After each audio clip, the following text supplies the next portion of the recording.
I don't know if I'm a very forgiving person. There are some people that I can forgive most of the time, and I hope they can forgive me for the things that I do wrong. But I acknowledge this.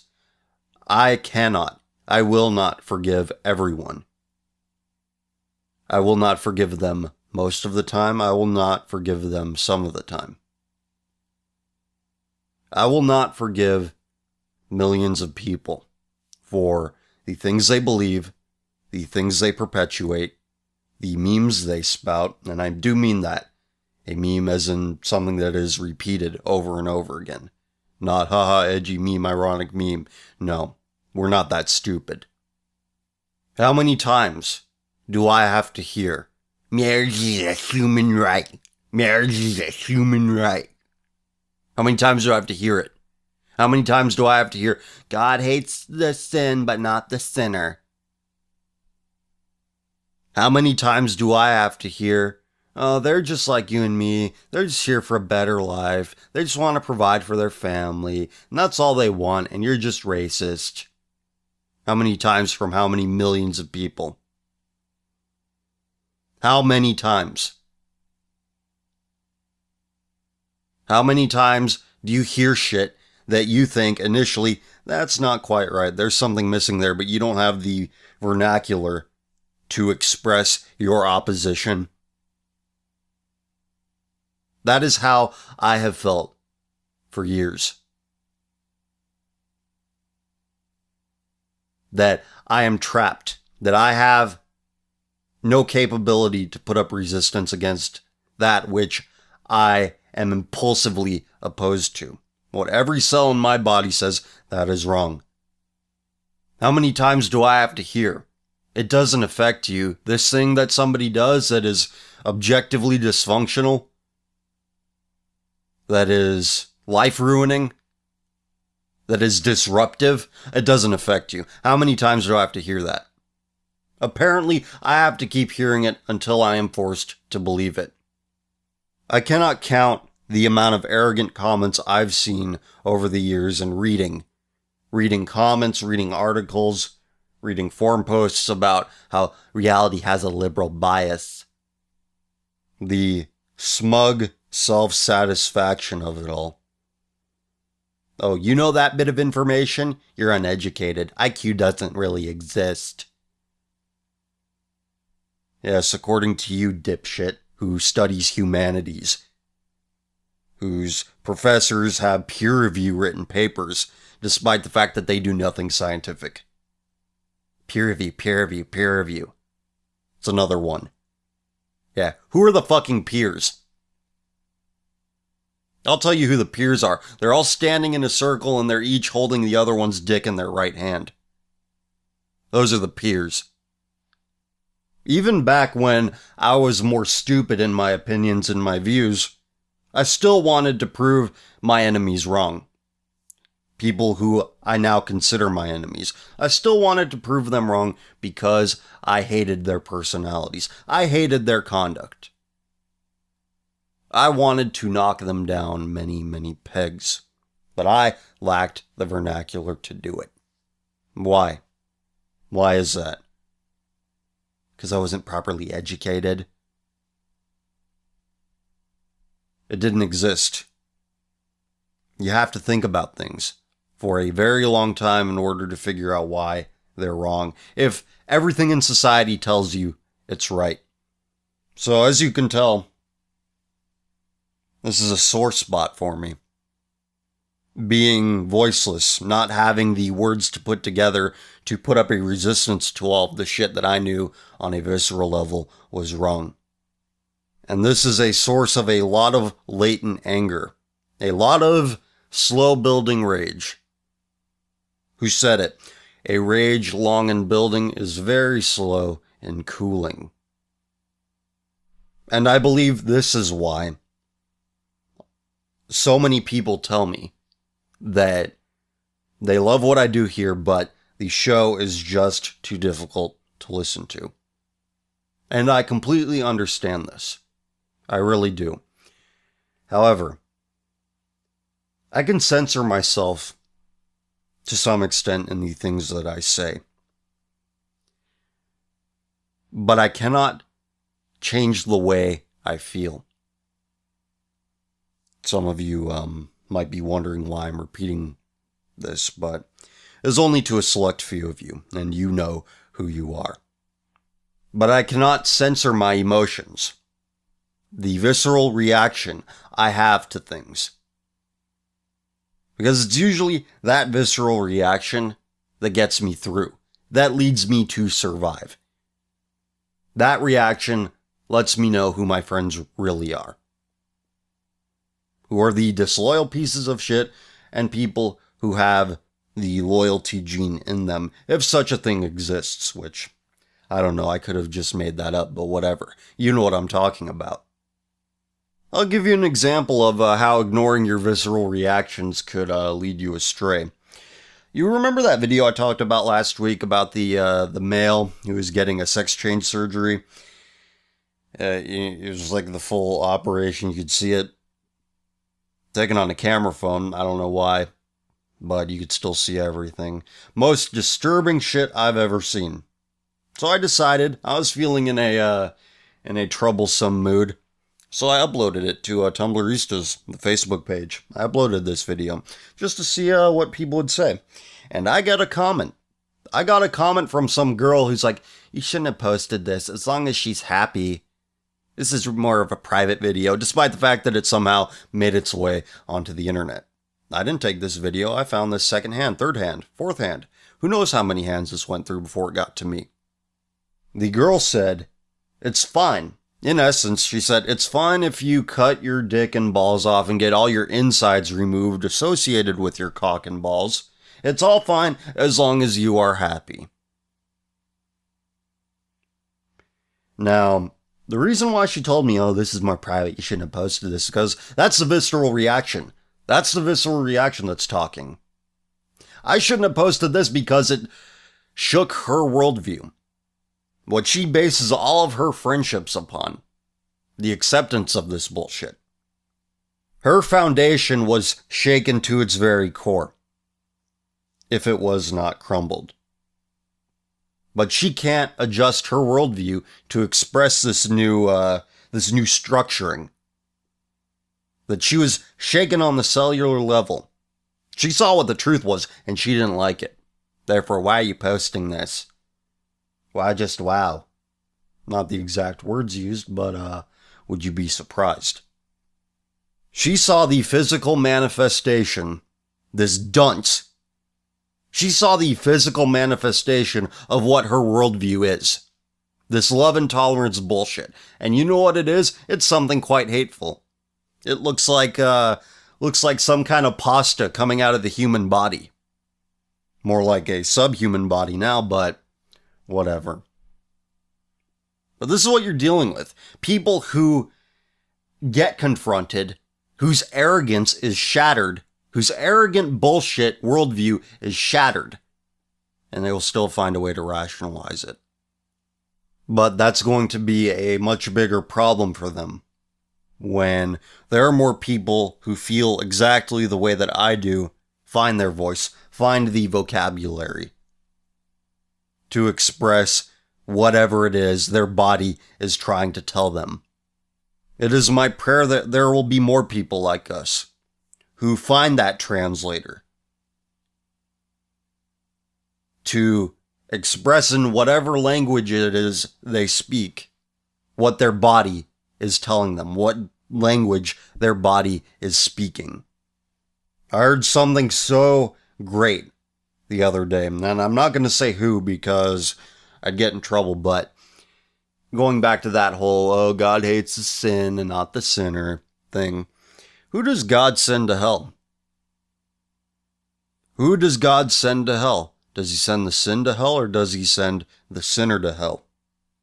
And if the response to that is God and hell aren't real, well, then you've at least squeezed some intellectual honesty out of your enemies.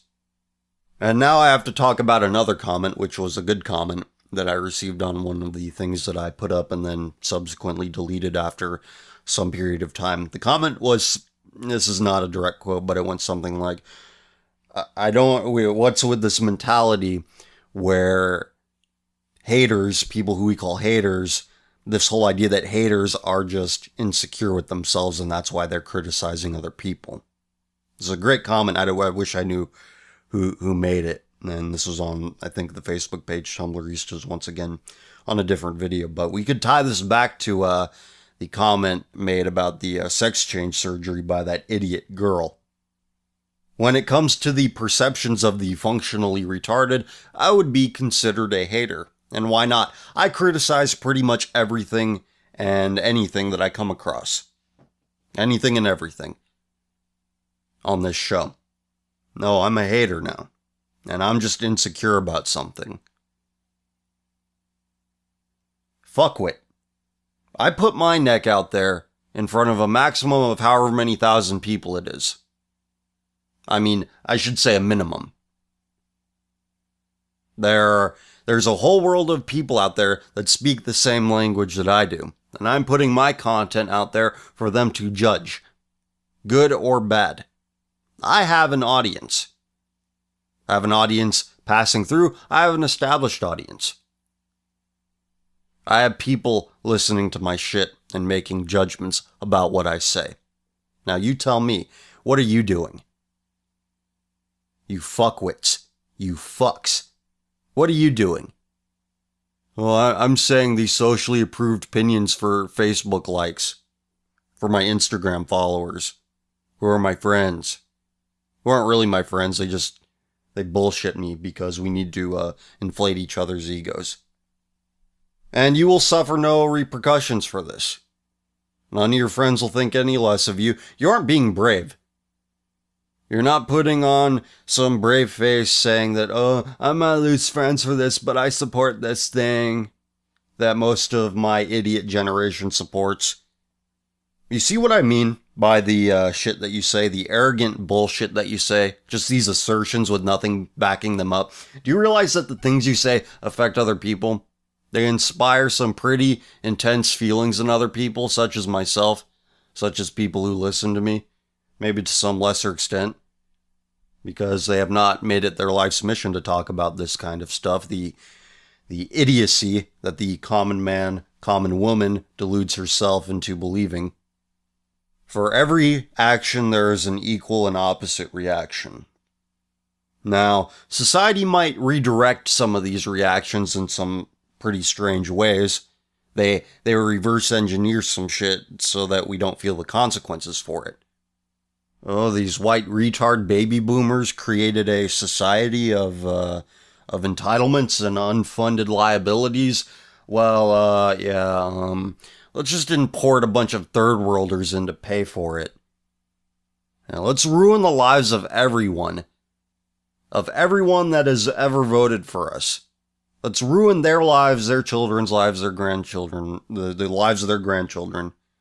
Let's ruin their lives so that we can pay for this bullshit that they probably wanted in the first place. So, again, I criticize everyone and everything. Do you think I have any love for my own people at this point? Despite the fact that, oh look, if white men voted in the election, Mitt Romney would have won. What you're not taking into account is the bullshit winner-take-all system we live in here in America. You'll see that in the states that Romney won, he didn't win by that comfortable of a margin when you only count white voters. White people, like most people, make the fatal error of thinking that, circumstances can affect a person's behavior. That if you're just nice enough to them, they'll change. You gotta understand something. Civilization does not create civilized people. The impulse to be civilized must first exist. But reality has a liberal bias. Just get a teacher who tries really hard into the inner city school and everything will be great. Everything will be everything's great. Just every door opened, every rainbow sprouted and started raining dildos. Because dildos are very important for self-expression. Sex education is very important. Yeah, sex education is really important. Sex education, which has created a generation of orgasm addicts whose only purpose in life is to come. I gotta come. Public school sex education teachers making however many thousands of dollars a year, your tax dollars at work, and you want this because you refuse to tell your child, here's what the purpose of sex is. Here's what sex is. Here's how you were created. You better be very fucking careful. You know, maybe you shouldn't have sex with people that have bad genetics. And that genetics can determine things like where your impulses are directed. But no, that's racist. That's ableist. Anybody can do anything, and it doesn't matter. Reality has a liberal bias, yeah. Again, something I've been hearing for years. How many people ask these questions? Like, what is procreation? What is childbirth? What is conceiving life? What goes into it? Are these kids going to inherit my bullshit? Probably. How is this a problem? This might be a problem. Nobody asks themselves these questions. They just do. And they do make terrible decisions. I need to cool off here for a second. I need to talk about some bullshit, some trivial bullshit to calm myself down.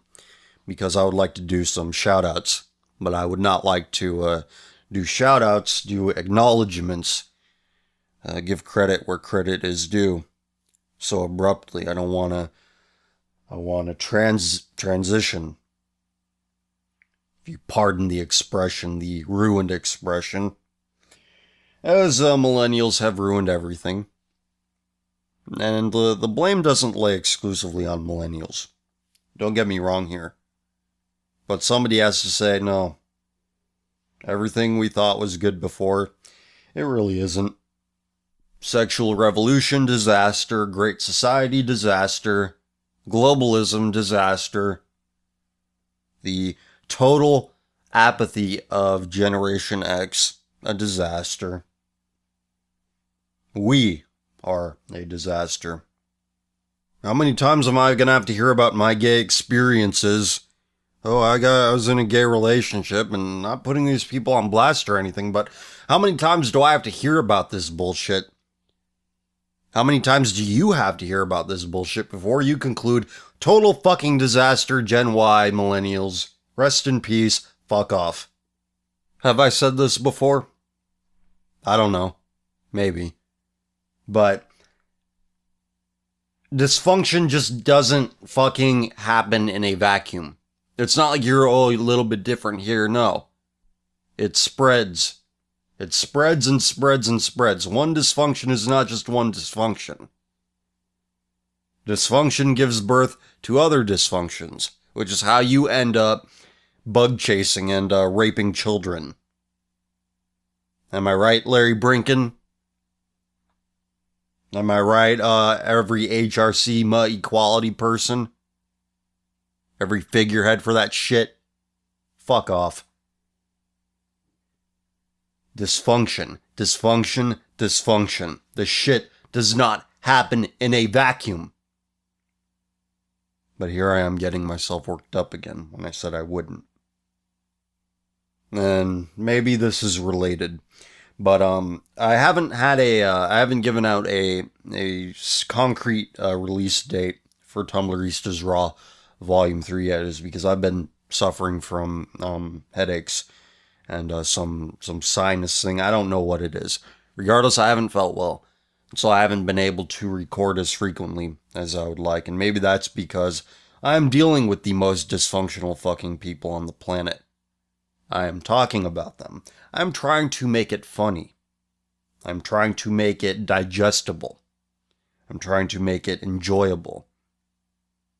But I will say this, I have been feeling better the last few days, and I'm going to have to get it out in about 5 or 6 weeks because I will be not here, and I'm not telling you where I am going until after my trip is done. In an ideal world, I will have it out way before that date, but just giving you an idea of a time frame. And I've said it's some of the best work I've ever done, and what I've recorded is excellent in my opinion. But I don't like praising my own work. I always thought that was I always felt a little weird about doing that. I always felt guilty for doing that. I always felt my praise was for others and not for myself. So if I can check on my notes here. All right, let's do shout outs here. I would like to thank Cringe Anarchy, the fine folks over at r/Cringe Anarchy over on Reddit for promoting my stuff, in particular Deathwave 88. It was Deathwave 88 who shared my Vine Marathon Volume 5 on Cringe Anarchy and elsewhere, and got a lot of traffic sent my way for that. So just a big thank you to Cringe Anarchy and Deathwave 88, also for featuring my YouTube channel on the sidebar of Cringe Anarchy.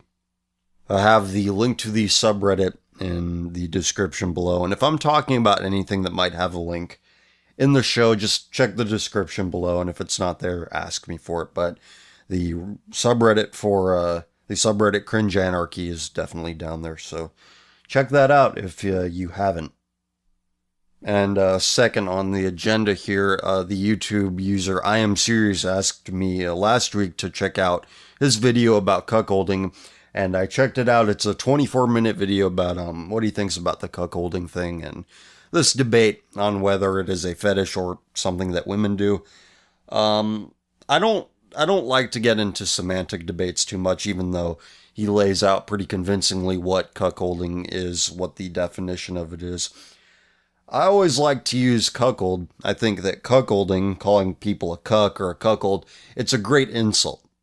And here's why. It's basically saying that you aren't a man. Your duty as a man in a relationship with a woman is to define a perimeter, is to define boundaries, and saying, no, this is a non-negotiable, you aren't going to fucking do this. And if one of your non-negotiables isn't, you aren't going to fuck another man. If one of your negotiables is, yeah, sure, you can go fuck other guys, you can be disloyal to me. If that is a negotiable, you are not a man. You have shown yourself to be completely uninterested in controlling your circumstances. You have shown yourself to be completely incapable of guiding society, guiding yourself, guiding others. You, as a man, are the last line of defense. Because don't listen to the fucking feminists about, oh, some men are bad, therefore we need more female influence. Well, you have a whole generation of single mothers, and how well have they worked out for us? You know, unless you consider creating a huge criminal population a great measure of success. That's what we need, more criminals. If we need more criminals, single motherhood is the way to go. The solution to male misbehavior is not women, because women are the cause of it. No, we need men. Men who don't let their wives fuck around on them.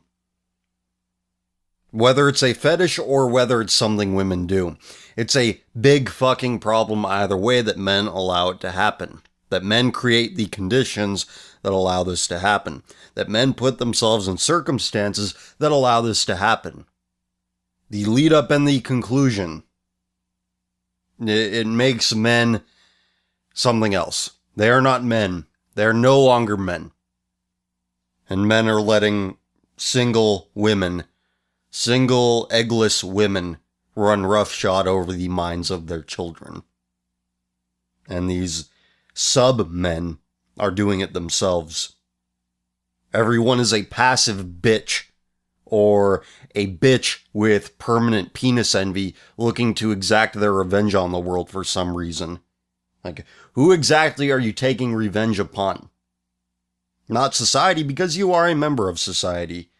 Dear single mother, fucking single woman, spinster, elementary school teacher. But everyone is how they are for two reasons, a combination of two reasons. Number one, everyone has gone to school, everyone knows the memes, everyone can have the right opinions, everyone thinks that calling something racist makes them very smart. Because, pointing out differences between race, that's hatred.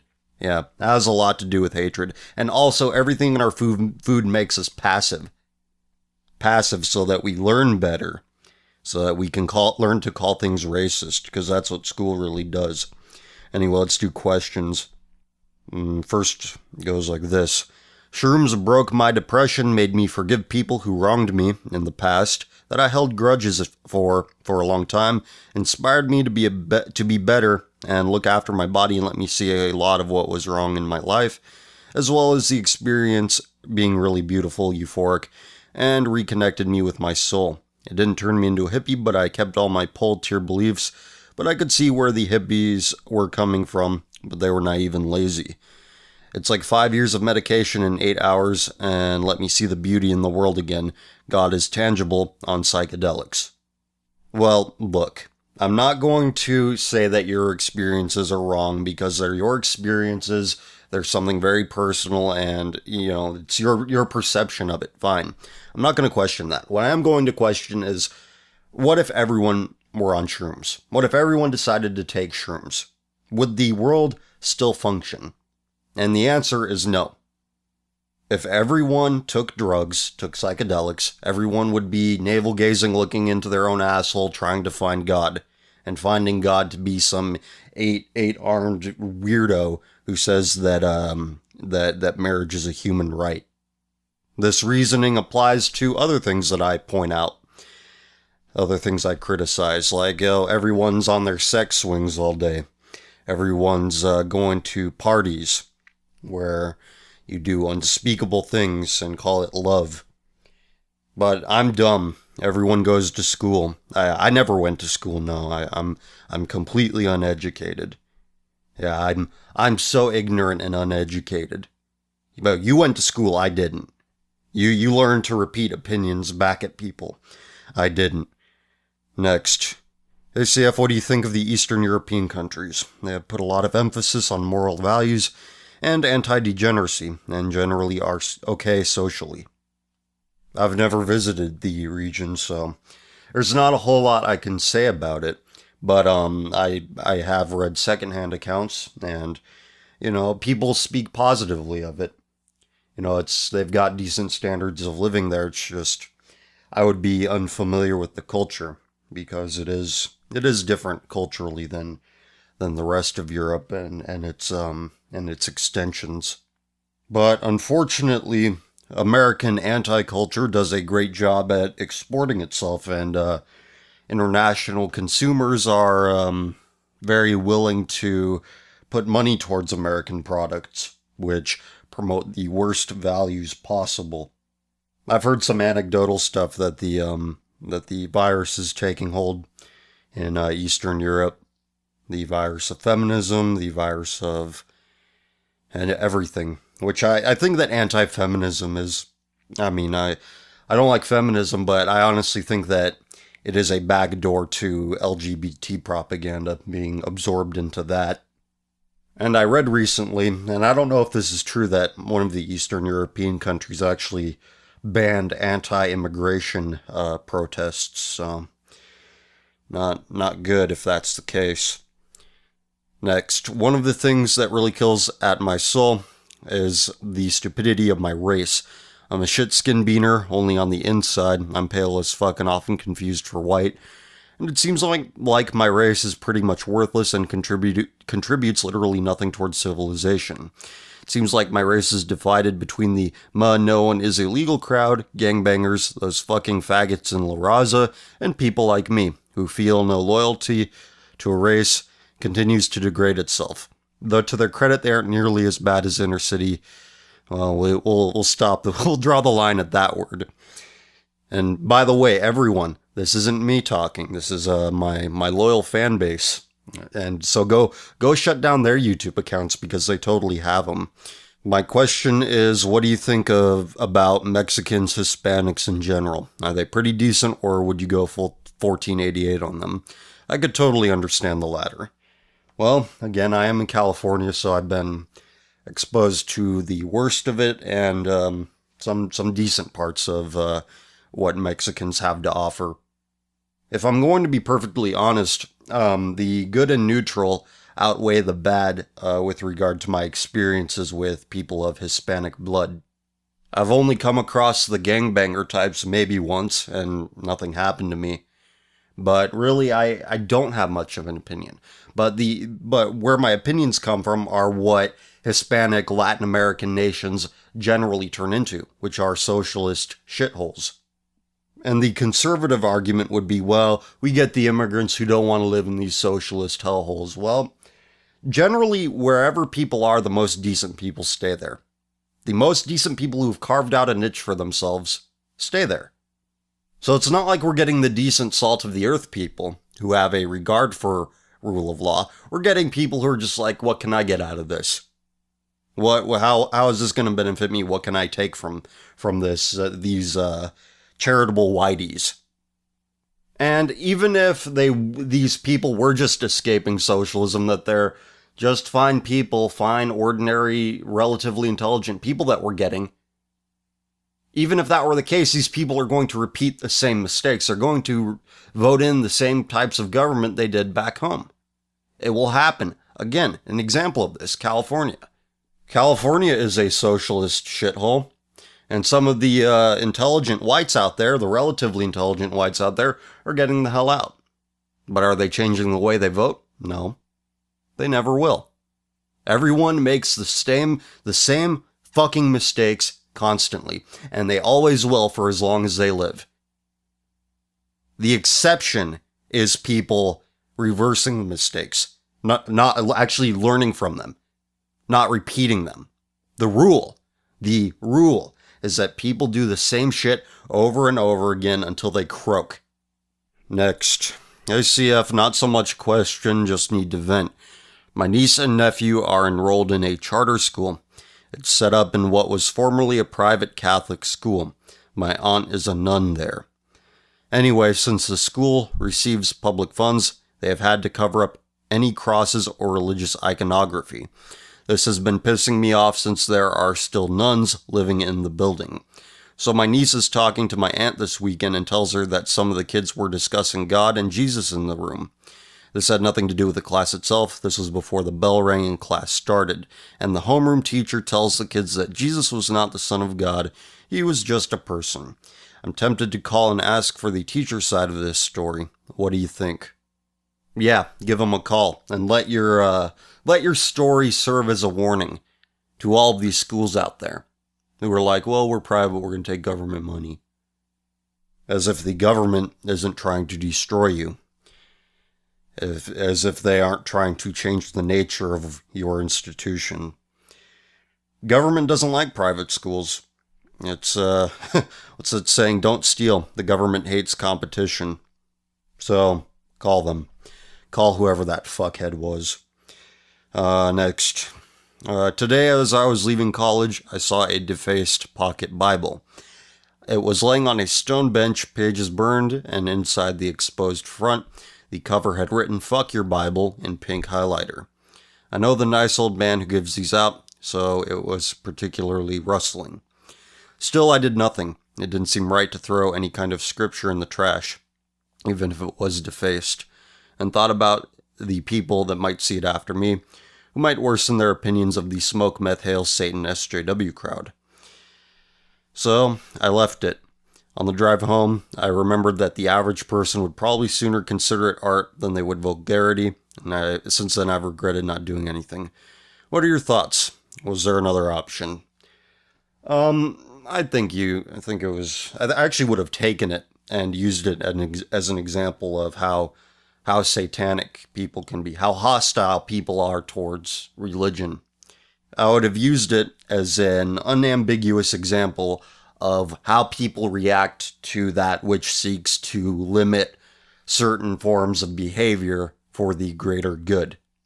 Everyone just wants to be free to do what they want and free to indulge in their bullshit vices that lead to disease, broken homes, broken families, compromised social circles based on what? Based on fucking, based on drugs. But, I'd rather burn in hell than worship a homophobic God that created everything. Because ass sex and egg disposal, that's what civilization hinges upon. That's what's really important. But, again, no sense of priority. No one. Why are leftists such ravenous animals? I got in an argument today with a horde of them, mostly a few golden retriever girls and a bunch of white knights, in relation to what the Bible says about gay marriage. They're saying that Christians who are against homosexuality are cherry-picking the Bible. And it seems like the mere existence of a differing opinion triggered them into full-blown AIDS mode.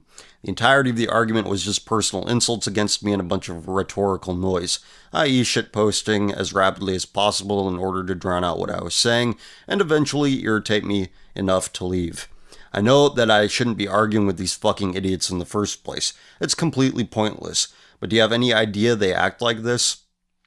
Other groups of people don't act like this if they disagree with you, but liberals foam at the damn mouth when they see something that even slightly goes against their circle jerk.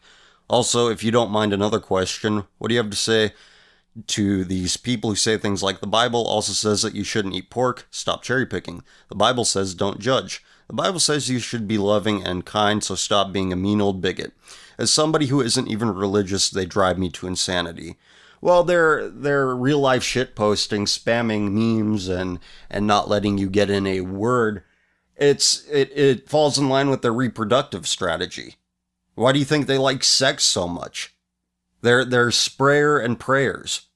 Oddly enough, considering that they are religious, but, not in any humble way. They are religious towards the immediate. They think the orgasm is God.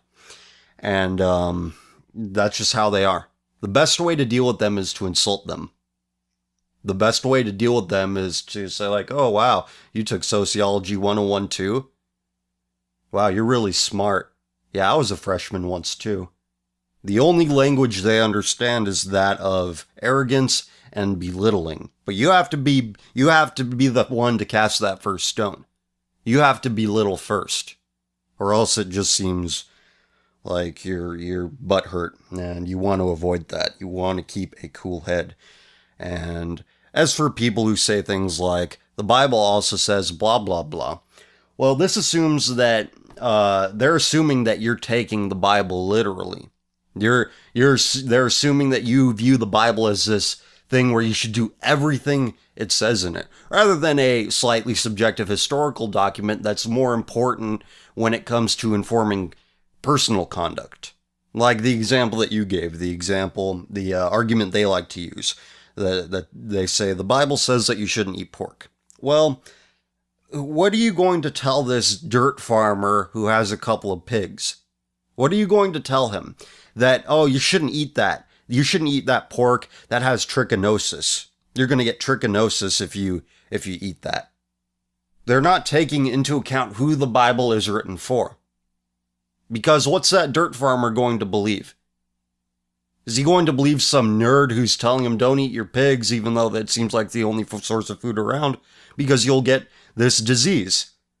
This guy will be like, fuck you, I'm not getting a disease. I don't see a disease. Fuck you, dude. Or will they believe something like, well, look, God doesn't want you to do this. And you know what? Maybe God didn't want them to do it, because maybe God wanted them alive rather than dead. Because disease leads to death. Now, obviously, we don't have that problem anymore, but look at the context. Look at for who it was written. And honestly, you don't need to argue against homosexuality from a biblical perspective. However many decades it's been since AIDS came into being, since HIV came into the public attention, into the public consciousness. HIV infections have been down for every group except for homosexual males. Also, marriage, if you're like, oh, I'm getting married because I love this person so much, that's not marriage, that's masturbation. If you do not intend to have kids, you're just masturbating. You're inviting everyone to waste their time and waste their money, wasting your own money on saying, yay, congratulations, wow. You signed a government document saying that, oh look, we're married, we can jointly file our taxes, our assets are merged now. Yeah, very romantic. A man and a woman coming together, both families coming together saying, we will help the children in whatever way we can. We will provide a network of support for these children that will result from this union. Guess what members of the same sex can't do? You can say, well, there's adoption. Well, again, you need an egg in that equation. There needs to be a vagina somewhere down the line. Is it one that you are lawfully bound to? Or are you paying some idiot to carry your demon seed? So back to the original point. Don't deal with liberals. Don't deal with leftists. Just insult them if you need to. Do not pretend like you like them. Bare your teeth. Be the wolf. Don't be the smiling fox, as Malcolm X put it. Okay, next up. Is Islam going to be the new religion of the world? I say this because the number of Muslims are getting higher and higher. The fact that governments are more concerned with not being Islamophobic and being cucked by Islam instead of actually helping their people. And because there were some European kids who wanted to join ISIS. If we combine this with the fact that they want to outlaw freedom of speech because they want to defend Islam, it really does scare me that it will eventually become the only religion, thus fulfilling their goal. I think that Islam is the religion of the future. And that's just a numbers game. And I also say this because whether they are on offense or defense, whether they are the invaders or they're being invaded, Muslims actually stick up for themselves. Muslim culture will remain. Whereas European culture seems to be hell-bent on eliminating itself. Because we're so sorry, we did bad stuff. We're so sorry, we did bad stuff. And it is this simple. And there's nothing else I could say about it. There's no more insight I can give. Can't elaborate on it any further. Doesn't take a genius to figure it out. What are your thoughts of the operation that they're going to make about the first head transplant in Russia? I believe I've talked about this before and it disturbs me. And think of what it'll initially be used for. Maybe it'll be used to put the heads of people who were previously quadriplegic onto new bodies so that they could actually move around, you know. I understand why you would want to do that and why that would serve a noble purpose. However, by the time this surgery becomes more viable, becomes more common, if it ever gets to that point, you know, once it becomes more realistic to do, think about who's going to want it. I was born in the wrong body. My head says I'm one gender, so give me a body. Give me that body. And that is what I fear it'll be used for. And just the decapitation thing. I still can't get past that. It still disturbs me. Decapitation is a very, very, very shocking thing. It has been throughout history. Why do you think they used the guillotine? For people who, for people who they wanted to execute. Beheading somebody in the town square in public, it's a shocking thing. It tells people, don't commit crimes, dumbass. So, yeah, I mean, that's all I have to say. What should be at the top of the social hierarchy? Anything besides what we have now. What do you think of women who have really good genetics, IQ and stuff that will improve humanity, but those women don't want to have children? Well, it depends. If it's in the case of most women, if they fulfill the criteria that you set here, they'll probably be like, well, I'm really focused on my career now. And not making a value judgment about focusing on your career, but you're focused on wage slavery. Really, that's what is worthy of your focus. Okay, fine.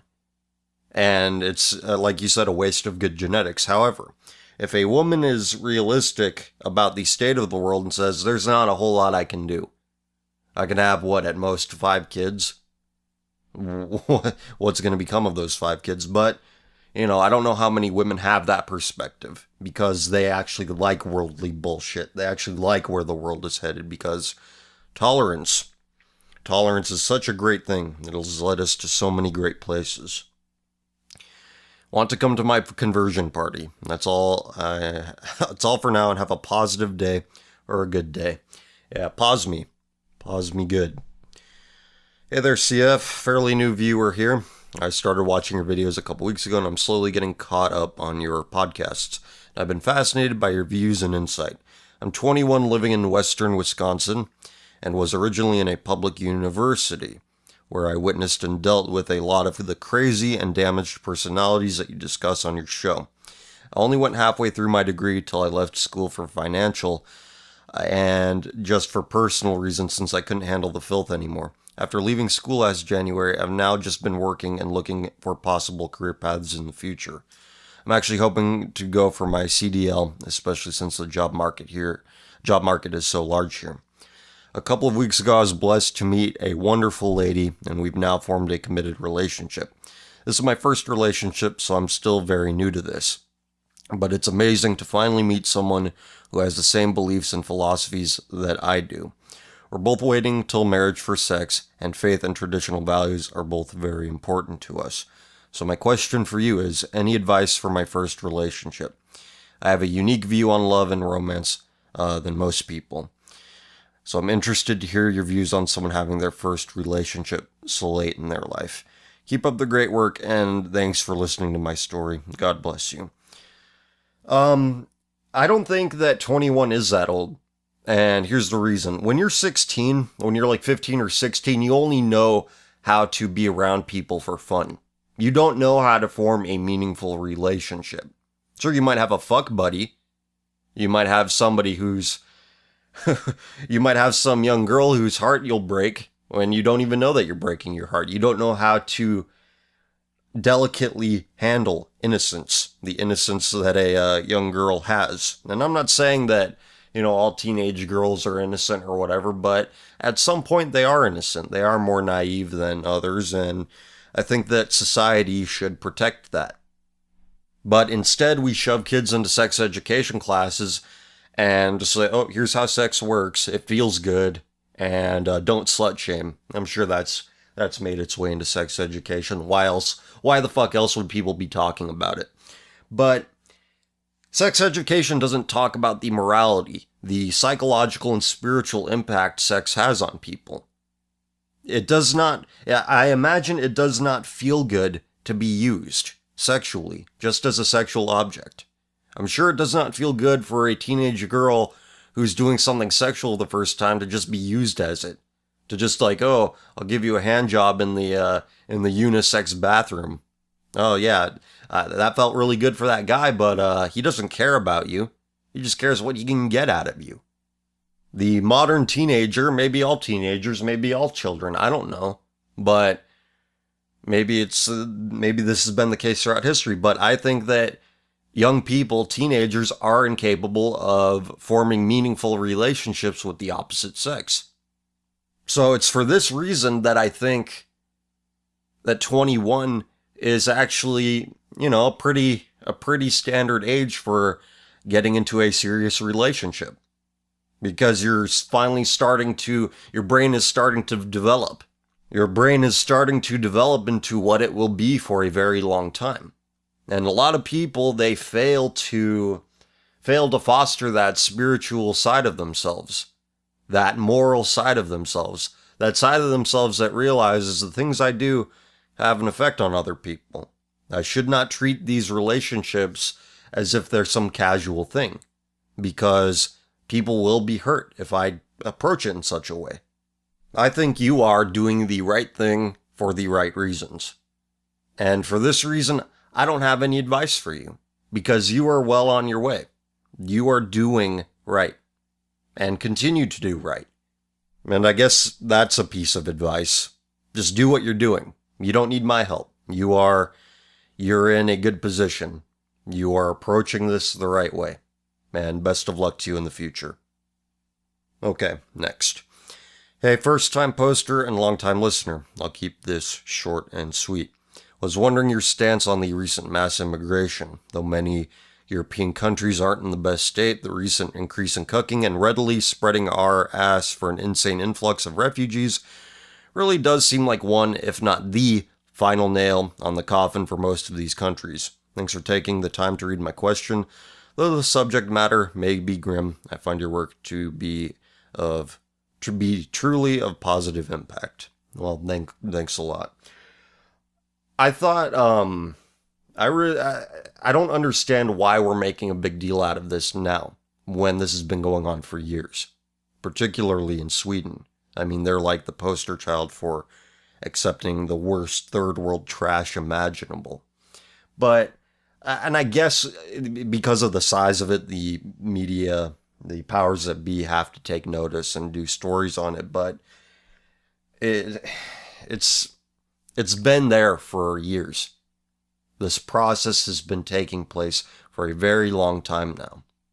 And like I said earlier with Islam, Islam has a future because Islam sticks up for itself. It asserts itself. It does not concern itself with, oh, are we colonizing people? Are we genociding people? Are we infringing on people's right to exist? They don't concern themselves with any of that. Might doesn't make right. Might just makes. Might is. And Europe has no might. Europe concerns itself far too much with what people think about it. What people...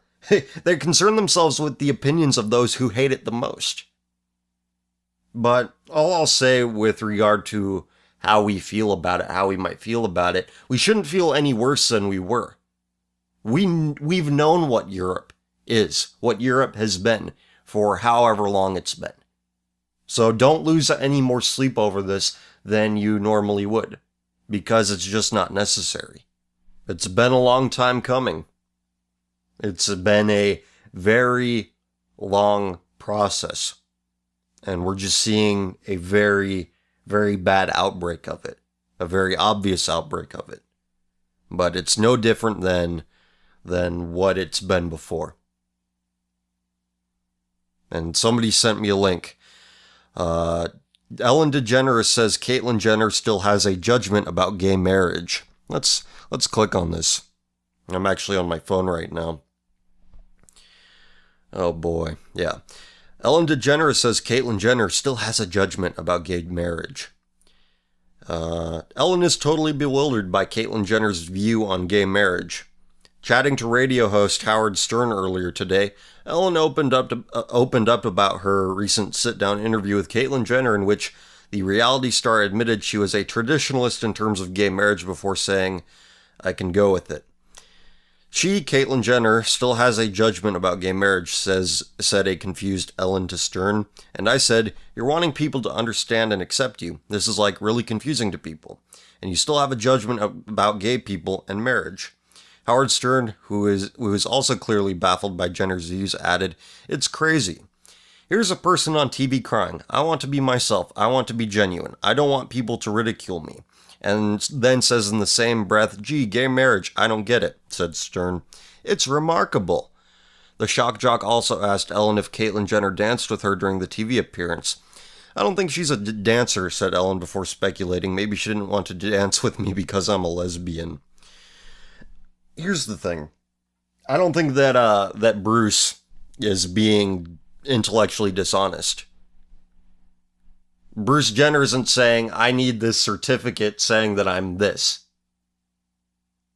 Marriage has nothing to do with acceptance. That has to do with the neurotic fucks that think, "Gee, I feel like a pervert for engaging in this relationship. Maybe signing some government documents and having a ceremony will cure my neurotic feelings towards what I'm doing. You know, rather than just stop doing it." So I don't think it's as confusing as they're making it out to be. I really don't. Because acceptance is not the same thing as let me get married.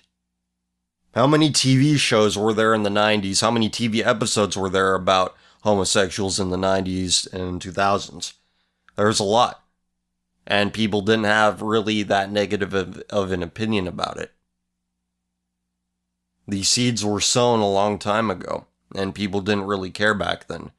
To me, that's acceptance. To me, that's tolerance. Which is, has its problems. But let's not act like... Fuck it. I was going to bring up that guy in Wyoming, if that's where it was, who was just some meth head, but he was made out to be a gay martyr. And people use that, that's not acceptance. Oh, really? So we should start accepting meth heads now. You know what? I say let God sort them out, but you know what? Degenerates should sort out other degenerates. Depraved meth heads should sort out other depraved meth heads. And I'm not going to shed any tears over that bullshit. So, whatever. It's like, it's really not that bizarre. It's like, if you need marriage to be accepted, you have some serious issues about how you're going about your life. If you need marriage to feel accepted, rather. How often do you encounter cultural Marxists / Tumblristas / whatever you want to call them in real life? And do you often have encounters with them? I don't. I have structured my life in a way where my exposure to them in the physical realm is very minimal, and I prefer to keep it that way. Which is not to say that that's always been the case, but you know what, that's the case now. I don't want to look back. And I am unfortunately running out of time here, so if you sent me an email or sent me an Ask FM question, because I'm reading from the weekly Reddit thread that I put up, if you sent me a question not through Reddit, I will get to it next week. I guarantee that. It's just I'm strapped for time here, so I'm going to read this last one, then we'll say adios. I've never really feared the SJWs in any way, and that's coming from someone living in New York City. I've been through a lot of things in life, both good and bad, and I'm finally going to go to a college at age 22. I usually hang around people who I know I will benefit from, be it laughs or knowledge, so I'm not worried about the friends I will make. This being said, I just now started having second thoughts of actually going to college after working so hard to get where I am, especially in a state like New York, with all of these brainwashed professors and the hypersensitive students. Will it be worth spending 4 years studying psychology there? What do you recommend I do? I sincerely enjoy listening to you and seeing your point of view and things, and would really appreciate any insight you bring. Thank you for the time you've spent on bringing good to people you don't know, and God bless you for even taking a read at this. I hope you live a long, happy life. Cheers. Thank you very much. I don't know too much about the career that studying psychology in school can give you. But I have heard things like if you don't plan on studying psychology, getting your undergrad psychology and getting your doctorate in psychology, if you don't do that, then it's not worth your time. And I'm not saying that it's not a hard field of study. It's not a rigorous field of study. I really don't know, but I'll assume that there is some rigor to it. However, you have to look at how much effort am I going to put into this and how much benefit am I going to get from this? Am I going to turn this into a decent career by the time I graduate? And, like I said, I think you can only really start making money at psychology if you get a graduate degree in it. And I don't know what the labor market for psychologists is like. I have no idea. I'm completely ignorant, truly ignorant to this reality. So that's just something you're going to have to look at. It's something you're going to have to consider. And in everything, even if you don't end up studying psychology. And if you do end up studying it, be prepared for copious amounts of bullshit at every turn. And if this is a primary concern of yours, if you think you can handle it, fine. but your patience will be tested in unimaginable ways. And that's all I have to say. And thank you for the question. And I hope everything works out for you. I really do. I really if you are of a mindset, if you are of a similar mindset to me or anybody else who listens to this show, and if you're going to school, if you're in the academic environment, I have very little optimism for your sanity. I have very little, and this is not just you in particular, it's anybody. And do I have any more? Nope. Yeah, again, if you sent an email or an Ask FM message this week, I will get to it next week. I promise you. It's just I've run out of time, and I'm very sorry for that. But until next week, stay alive, stay sane. Talk to you later.